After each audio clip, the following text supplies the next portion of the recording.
ampahalalao ahy izay lalana tokony alehako. Ampahalalao ahy izay lalana tokony alehako.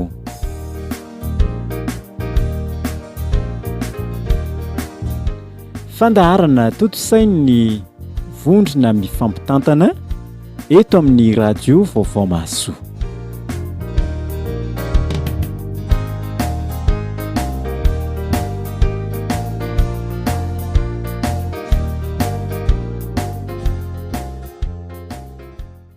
Mbola mampitombona aminao anie ny fiadanan'i Jesosy Kristy Tompo sy ny fahasoavana avy amin'Andriamanitra iray ho anao izay miaino amin'izao radio vaovao Mahasoa izao. Rehefa milalao amin'ny Tompo, andeha aloha tsika hivavaka, hametraka ny fandaharana eo anatrehan'ny Tompo, iaraka hivavaka tsika. Misaotra anao izay ry Andriamanitra rainay fa mbola nomenao an'izao fandaharana izao indray eto amin'ny radio vaovao Mahasoa mba ahafantaranay ny sitraponao, mba halalainay ny momba anao ary mba ahafahanay indray mitombo ny fahalalana anao amin'izao fotoana izao. Misaotra Tompo noho izao fandaharana nomenao anay izao. Dia aoka Tompo ianao ny tari-dalàna anay, fanahy masina mba ahafantaranay ny lalana tokony andehananay. Dia mankalaza anao izay Tompo, miteranao, manome voninahitra anao tamin'ny fiarovanao ny fiainanay, tamin'ny fiarovanao anay tsirairay avy ka mbola afaka indray miaino sy mandray an'izao radio vaovao Mahasoa izao. Dia koa Tompo ireo teknisiana, ianao Tompo no hanome anazy ny fahalalana tsara anao mba ahavitany ny asa izay asa fanompoana nantsoiny anao. Dia koa Tompo izay mpanotra ny fandaharana dia ianao Tompo ny interanay, ianao Tompo no mbola angatahanay, ampitrakanay ary ampiteny anay fanahy masina amin'izao fotoana izao. Amin'ny anaran'i Jesosy Kristy. Amen. Niangalantsika ny fianarana androany avana dia ao amin'ny Salamo fa 120. Salamo fa 120 dia ny 9 fa 8 ka hatramin'ny 12. Hoy ny teny manao hoe vakina amin'ny anaran'i Jesosy, misaorana Andriamantsika ary firenena, ary asan-drato ny feo fiterana azy, izay mampitoetra ny fanahintsika amin'ny fiainana, ka tsy mamela ny tongontsika angozogozo. Fa efa nizatoetra anay ianao Andriamanitra, efa nanadio anay ianao tahaka ny fanadio volafotsy amin'ny mena, efa napiditra anay tamin'ny fandrika ianao, efa nanisy enta mavesatra teo ambalahanay ianao, efa nampandeha ny olona nitsaka ny lohanay ianao, nandeha namaky ny afo sy ny rano izahay fa nitondra anay ny voaka ho amin'ny fitahiana mahatritrika ianao.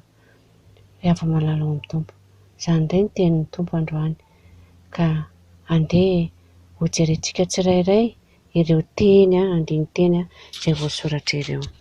Amin'ny anaran'i Jesosy manao hoe misaorana Andriamantsika ary firenena, ary asan-drato ny feo fiterana azy. Eto izany ny mpanao salamo ry havana dia tena miteny amintsika hoe andehantsika hisaotra an'Andriamanitrantsika. Ny Andriamanitrantsika ny hisaorana na fireneniza na fireneniza, in'izao tontolo izao rehetra ary dia atsoina mba hisaotra an'Andriamanitra. Tsika moa rehefa malalao amin'ny Tompo, araka ny fampianarana efa azontsika hatramin'izay dia hoe misaora amin'ny zavatra rehetra. Dia rehefa malalao amin'ny Tompo, androany izany dia tonga aminao ny fitenin'ny soratra masina miteny hoe misaora an'Andriamanitra ary firenena. Izany teny izany dia hitantsika ao amin'ny Tesalonianina voalohany 5:17 manao hoe misaora amin'ny zavatra rehetra fa izany no sitrapon'Andriamanitra ao amin'ny Kristy Jesosy ho anareo. Rehefa malalao amin'ny Tompo, ho antsika izany dia izany ny sitrapon'Andriamanitra.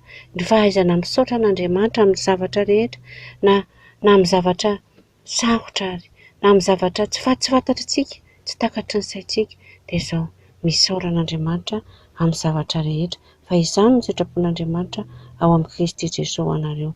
Ao amin'ny Tesalonianina voalohany izany 5:5 ka dia ny 9:17.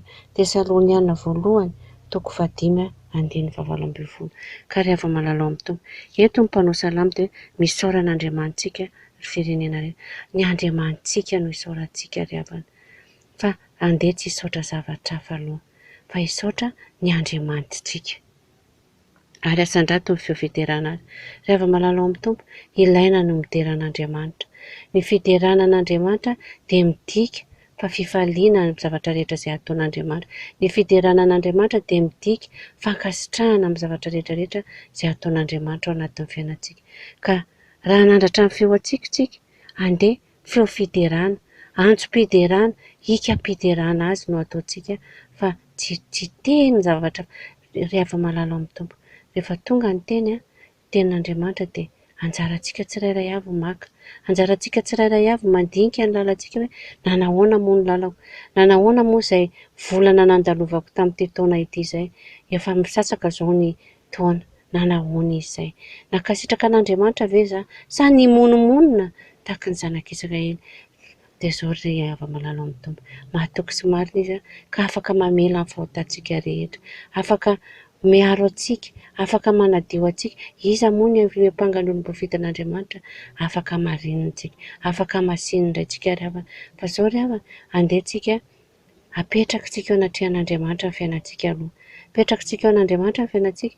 Ary izao ry havana malala amin'ny Tompo dia fotoana anankiray anaovana hoe ahoana moa zany ny fandehako nandritra an'izay volan'izay, nandritra an'izay fihibohan'izay, nandritra an'izay zavatra maro nitetitetezan'izay, nanahoana ako? Na hisaotra an'Andriamanitra ve za? Na nanandratra ny feoko fideranan'Andriamanitra ve za?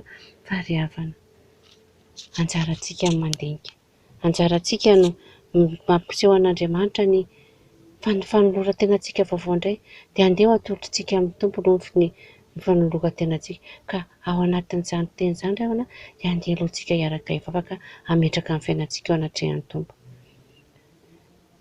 Fony izay Tompo ka nisy nametsiny anao, namonomonina tamin'ny zavatra nitondranao anay, fa manomboka izao kosa izay Tompo dia mametraka ny fiainanao anatrehanao ary hianatra hidera, hianatra kasitraka anao.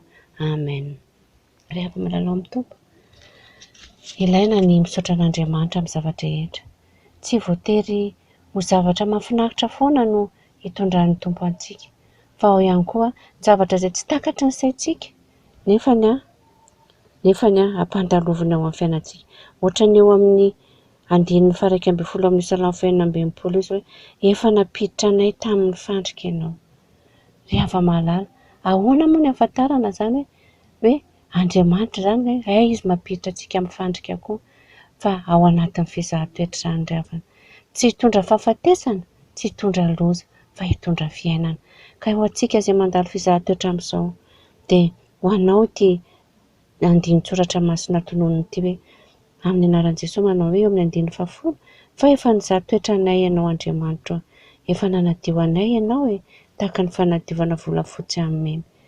Ry hava-malala ao amin'ny Tompo, hoy izay izy ny teny soratra masina hoe efa nanadio anay ianao, efa nanao ny asa ny Tompo ry havana, efa nanao ny mety ny Tompo ry havana.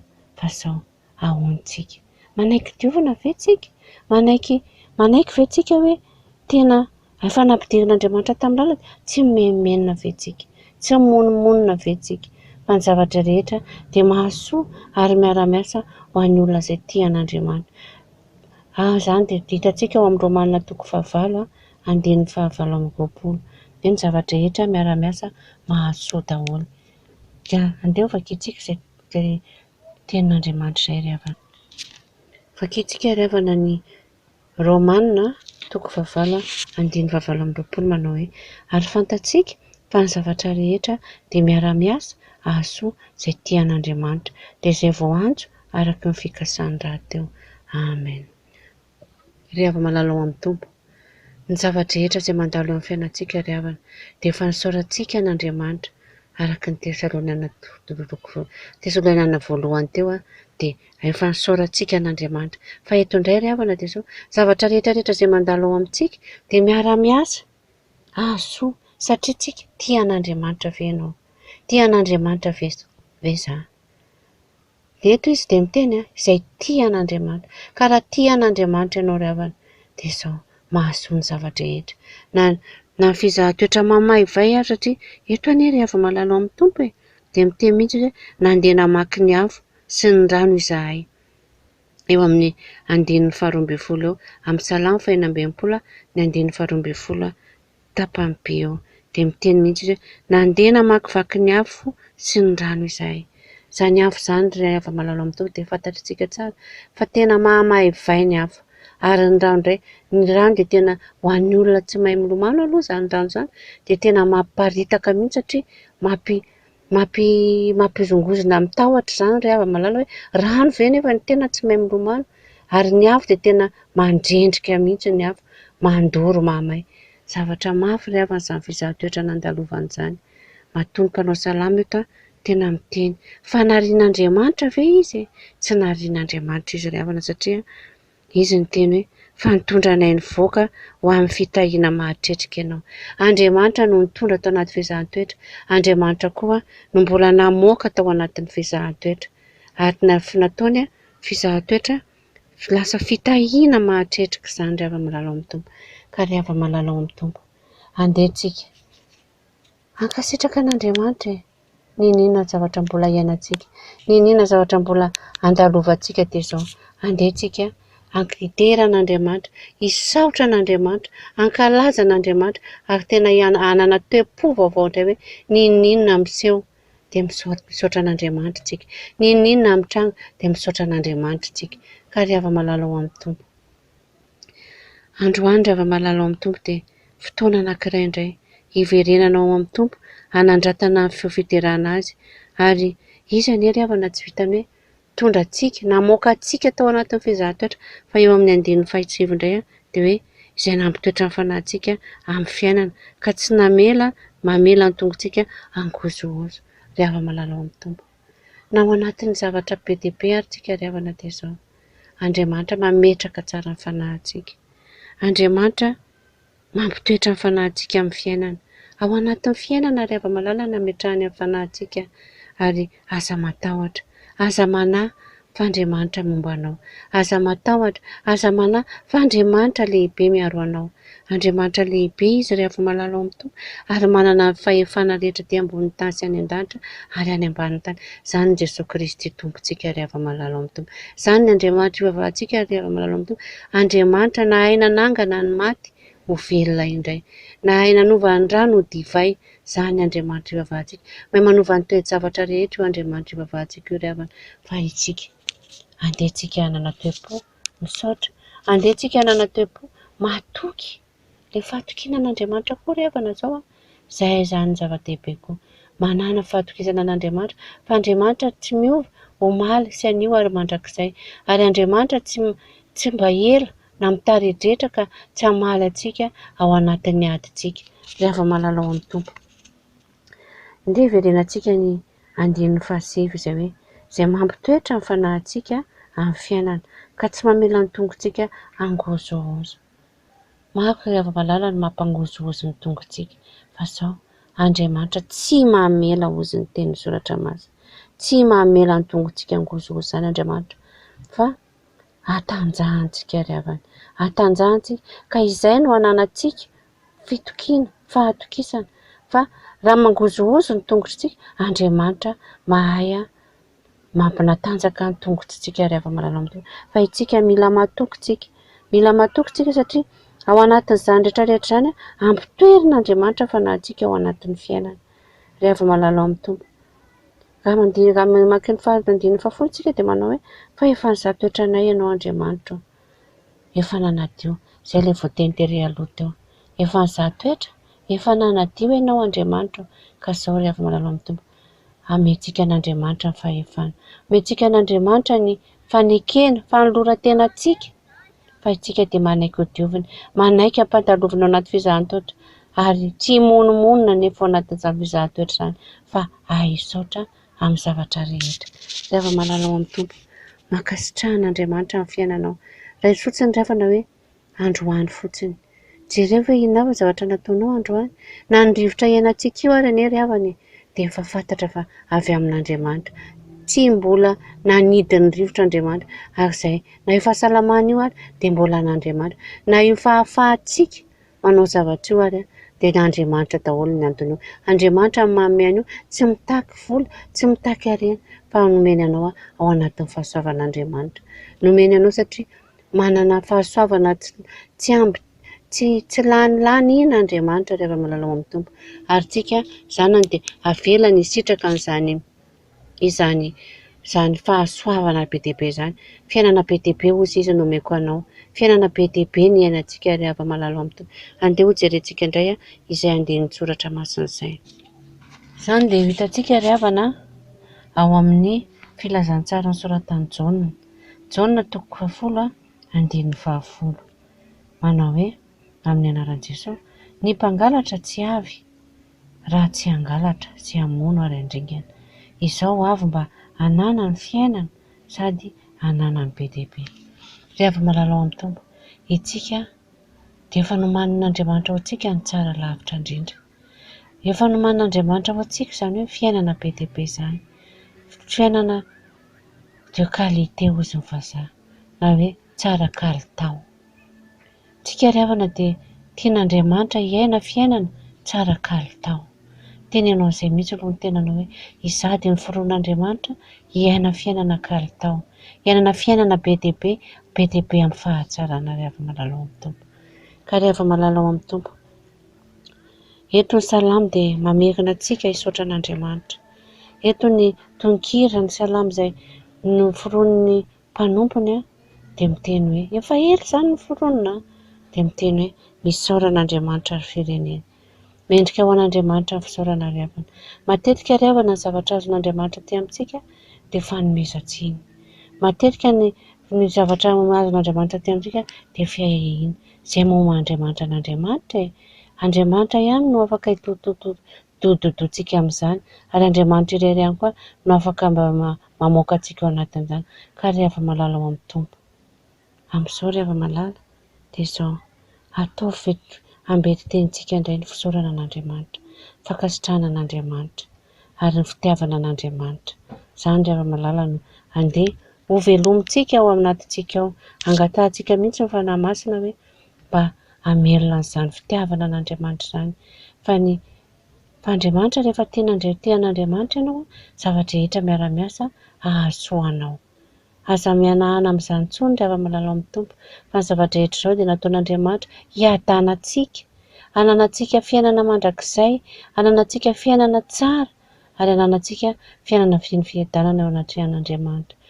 Jesosy Kristy Tompontsika anie ry havana andriana fiadanany, ary Jesosy Kristy efa niteny fa fiadanako no avelako anareo, fiadanako no omeko anareo. Efa nomeny antsika ry havana fiadanana, ka anjarantsika ry havana, anjarantsika no mametraka ihany koa ny fahatokisantsika amin'ny tenin'Andriamanitra. Izao ry hava-malalo amin'ny Tompo, tsy misy famantarana ho hita maso hoe io fa misy famantarana hoe izao le tsy resaka magia ry havana miaraka amin'Andriamanitra, fa resaka tena finoana, mandeha amin'ny finoana fa tsy mandeha amin'ny fahitana. Izany ry hava-malala, ka ny toriteny dia avy amin'ny tenin'i Kristy, ary ny finoana dia avy amin'ny toriteny. Ry hava-malala ao amin'ny Tompo, rehefa mandre teny soratra masina isika hoe andehantsika hisaotra an'Andriamanitra indray, fa hainy atao ny zavatra rehetra, hainy manova ny zavatra rehetra ry havana. Andehantsika tsy hanahana, andehantsika hanorina ny finoantsika ao anatrehan'Andriamanitra indray, andehantsika hanome lanja an'izany Andriamanitra izany, fa Andriamanitra velona ny Andriamanitra ivavahantsika, ary Andriamanitra manana ny hery rehetra ny Andriamanitra ivavahantsika. Ka ninona ry hava-malala, mbola sakana tsy iderahantsika an'Andriamanitra dia izao ame ozy izy ny enta-mavesatra ireo, fa izy hanome fitsarana. Ry hava-malala amin'ny Tompo, ame ho an'i Jesosy Kristy ny enta-mavesatra antsika, ny adi-tsaintsika isan'andro, ny tebotebo sy horohoro lavantsika isan'andro, ame ho an'i Jesosy Kristy, fa izy ny ame antsika fitsarana ry hava-malala. Fa itsika dia izao mahatoky an'Andriamanitra, mankasitraka an'Andriamanitra, ary mino an'Andriamanitra, manome fahatokisantsika tsika amin'ny fampisehoana ny finoana an'Andriamanitra. Dia ry hava-malala amin'ny Tompo, andehantsika hamerina indray ny fanekena ao anatrehan'Andriamanitra. Hanao fanekena ao anatrehan'Andriamanitra tsika ry havana, fa hoe tena amentsika azy ny fiainantsika, omentsika azy momba antsika rehetra, ary tsy hanan'Andriamanitra afa-tsika afa-tsy izy ihany, satria izy ihany no mavonjy antsika ry havana. Ry hava-malalo amin'ny Tompo, izy anie no nisahirana, izy nanadio ary izy no mbola nanolo kolikoly antsika. Raha io andininy 10 io dia efa nanadio anay ianao, efa nodiovinao izay Tompo. Izy ny sahirana, izy ny nandray ny lotontsika rehetra teo ambony hazo fijaliana ry havana, dia akapoka taminy no nahazahoantsika fanasitranana. rehefa malalo amin'ny tompo, efa vita amin'ny tompo ny famonjenantsika. Fa zao ho antsika, andray ve tsika? Akasitraka ve tsika? Hisaotra ve tsika ry havana? Fa efa vitan'ny tompo rehefa malalo ao amin'ny tompo ny adintsika. Efa io fiainana sy fahatahorantsika io aretintsika io efa nentin'i Jesosy Kristy teo ambony hazo fijaliana io ry havana.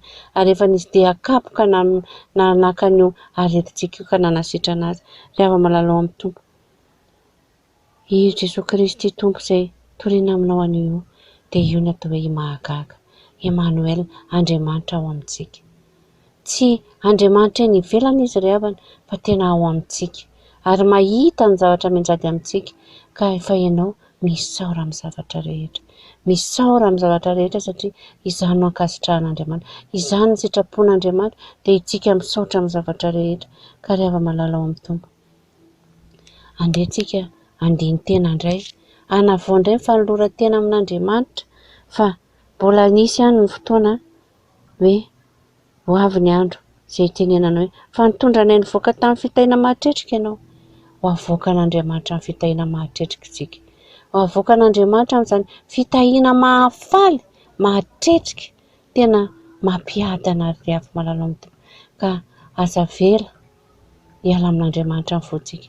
Aza vela hitodika hierika tsika ka andeha hanompo zavatra hafa indray. Fa alao Andriamanitra no hiaretantsika fa izy nefa nitondra antsika tao anatin'ny fandrika ry havana. Izy nefa nampandeha ny olona nitsaka ny lohantsika ary izy koa mbola nandeha namaky ny afo sy ny ranontsika fa izy nitondra antsika mivoaka tamin'ny fitahiana mahatretrika. Rehefa malala zavatra rehetra miara-miasa soa manzay tian'Andriamanitra. Asa dino izany tenin'Andriamanitra izany ry havana. Fa izay no lakile an'izao fiainantsika izao. Ny ninona andalovantsika dia izao, Andriamanitra manomana tsara io zavatra iainantsika io. Ary izy efa niteny fa Andriamanitra koa mbola mitondra antsika mivoaka amin'ny fitahiana mahatretrika. Ka andehantsika hiaraka aminazy hatrany, andehantsika hamerina fanoloran-tena, hiverina amin'ny hitodika amin'Andriamanitra ka hifono ao anatrehany raha misy zavatra nataontsika tsy nety. Raha nisy zavatra nataontsika ka nampimonomonina antsika nanomezantsika tsiny an'Andriamanitra ry havana. Matoky sy marina izy ka afaka mamela ny helokontsika rehetra. Dia afaka manasitrana antsika izy, afaka manafaka antsika izy. Ka ho anao ny fiadanana ary ho an'Andriamanitra kosa ny voninahitra. Amen. Dia izao ry havana dia farana ny hafatra avy amin'ny tompo amin'izao fandarana izao fa ny teny sy ny asa tsara rehetra ny dia ho anao izay ankasitrahany. Amen.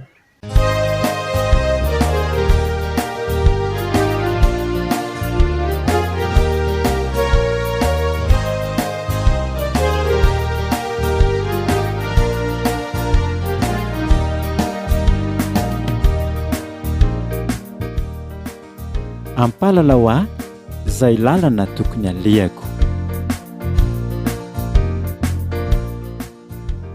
Ampahalalao ahy izay lalana tokony alehako.